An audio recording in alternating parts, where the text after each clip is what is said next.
We have already taught here, where you look at is where you're going. There is an unbreakable connection between vision and action.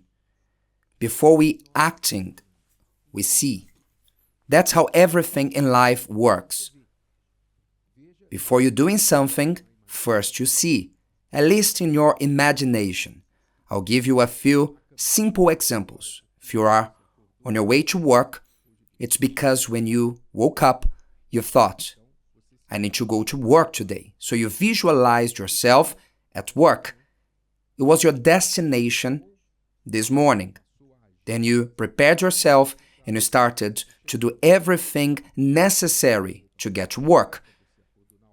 You put on the right clothes, you took some means of transportation, and you will get to work.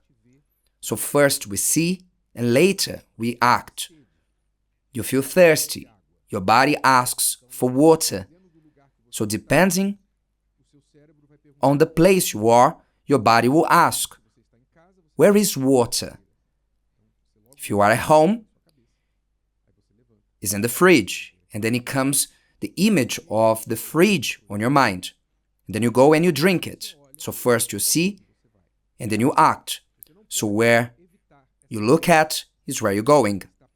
You cannot abstain yourself from this that is programmed in us. So you need to watch over what you look at, what you place in front of your eyes. And this has never been so important as currently. Because nowadays, our eyes are fixated on a screen. We can place anything before our eyes. And you must be carefully looking at that. You need to be careful where you look at. Where you are looking at. Who are you looking at? What are the things you place in front of your eyes? Usually, we who deal with people every day, we see some connections that are logical and not hard to understand. We verified that those who become addicted to pornography, they will commit sexual sins. They watch pornography and then they will masturbate and they will start to look at the opposite sex or who they watch pornography, and they will imagine themselves practicing that. Often, men addicted to pornography, they will attack women, they'll harass women, they'll create fake profiles to try to harass women on the internet, to try to replicate what they've watched on pornography. And those who are married, they tried to replicate that with their wife. If their wife doesn't do that, they look for a prostitute to try to fulfill what pornography placed in their minds. This happens to men, to women, to any person. Because where you look at is where you're going. Then someone places something in front of their eyes. In their minds, this is what I admire, what I desire. So their mind, their body, all their strength and resources will be committed to seek that. Understand, it is not a coincidence that God placed the eyes of humans in front of their face, not on the side like fish, on top of the head or beneath the chin. God didn't place eyes that could see 360 degrees around the head, but in front, like our feet, facing forward. The anatomy of the human body is forward. It directs the body forward. Because God is giving us a message. You must walk forward. You must be careful.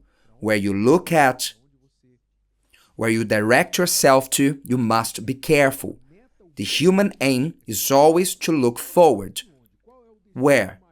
Where is the greatest destination for humans, heavens. One day I want to meet God. I want to hear from His words the following words: Good and faithful servant, you are faithful on little, I'll place you on top of much.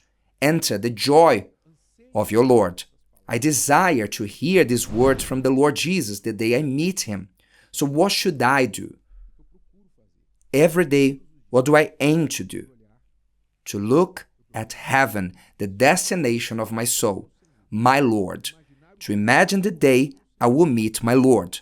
I aim to place this in my mind, because if I have this in my mind, all my strength will be used to get me there, the way I imagine. So don't forget this. Where you look at is where you're going. I said this previously, but today I would like to speak about a second part of this truth, which is about the years. Because if on one hand, where you look at is where you're going, on the other hand, there's another truth, another understanding that is as strong as the first, which is the following: who you listen to influences you. Who you listen to will influence you. This is also unbreakable and infallible. If you give ears to advice from friends, such as words, opinions from someone, you will also be influenced by these people. I find it funny,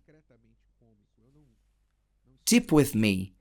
I don't express this laughter, but I find it funny when I hear people saying, "No, I know how to watch.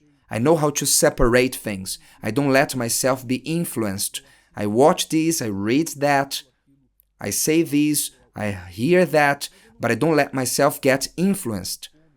I find it funny because it is a fake self-trust that the person has, and it shows how deceived they are, how they don't know themselves, or how a human being works.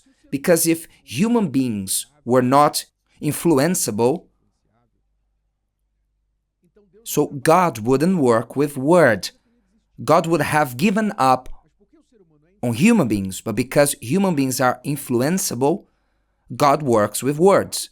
The devil too. So the word I hear will influence me. Make no mistake.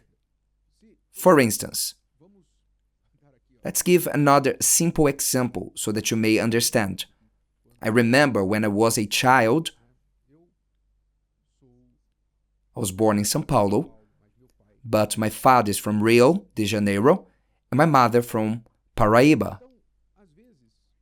So sometimes our father would take us to Rio to visit our family members, or family members will come from Rio visiting us in São Paulo. And there's a great difference in the accent from São Paulo, Brazil, and the accent from Rio de Janeiro, Brazil too. So what happened? As a child, when our cousins would visit us from Rio or the other way around, what would happen? After 2-3 days, I would catch myself speaking with some accent from Rio. I'll find myself saying some words also with their accent. If you know their accent, you know what I'm talking about.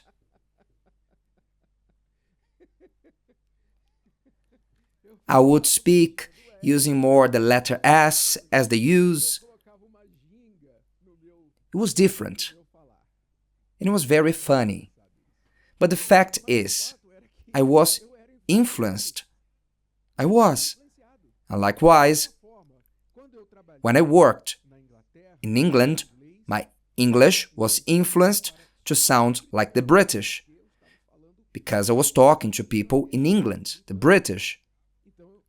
So I would aim to speak like them, because The American English sounds different than the British English. So I would speak in a way that sounds more like the British. But when I worked and lived in the US, it was the same thing. I tried to speak more like the American. This is normal. We are all influenced. You start to speak like those around you. So much so that we end up grasping either the accent or words that they use in their vocabulary. We are influenceable. This is the good, but also the bad side. Again, because if we are influenced by those who we hear, the great question is, who are we listening to? Who are you listening to?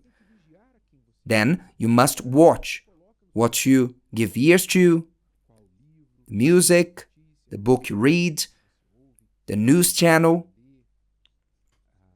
the social media that you follow, the videos that you watch. You must watch, because those who you listen to influenced you. And if their influence is good, great. I want to hear people who influence me in a good way. I aim to do that.